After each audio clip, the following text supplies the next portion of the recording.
Hörmətli deputatlar, hörmətli media nümayəndələr, hamınızı salamlayıram. Bugün Naxçıvan Muxtar Respublikası Ali Məclisin 2025-ci il payız sessiyasının 9-cu iclası keçirilir.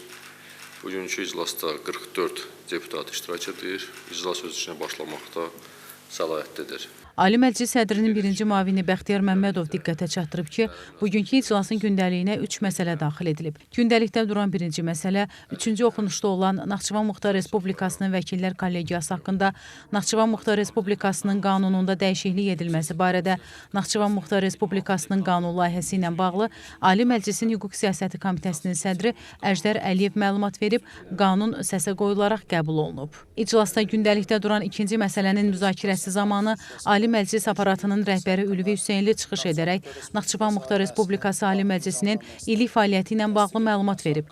İclasda cari məsələlərin müzakirəsi zamanı deputatlardan Rauf Cəfərov, Rıza Xudiyev və Qafar Qəmbərov çıxış ediblər. Çıxışlarda deputatlar Ulu Öndərin bizə miras qoyduğu həmrəylik ideyasının bugün Azərbaycan Respublikasının prezidenti cənab İlham Əliyev tərəfindən uğurla davam və inkişaf etdirildiyini qeyd edib, ölkə başçısının rəhbərliyi ilə Azərbaycanın 2025-ci ildə əldə etdiyi nailiyyətlərdən danışıblar. Eyni zamanda Dünya Azərbaycanlılarının həmrəyliyi günü və yeni il münasibəti ilə öz təbriklərini çatdırıb, növbəti ildə də dövlətimizə, xalqımıza daha böyük uğurlar arzulayıblar. Sonda Ali Məclis sədrinin birinci müavini Bəxtiyar Məmmədov iclas iştirakçılarını və Muxtar Respublikanın bütün sakinlərini qarşıdan gələn 31 dekabr Dünya Azərbaycanlılarının həmrəyliyi günü və yeni il münasibəti ilə təbrik edib.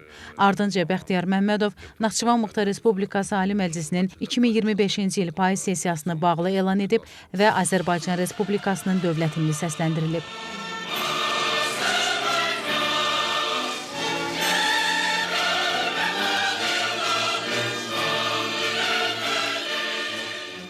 Bununla da Ali Məclisin 2025-ci il payız sessiyası başa çatıb.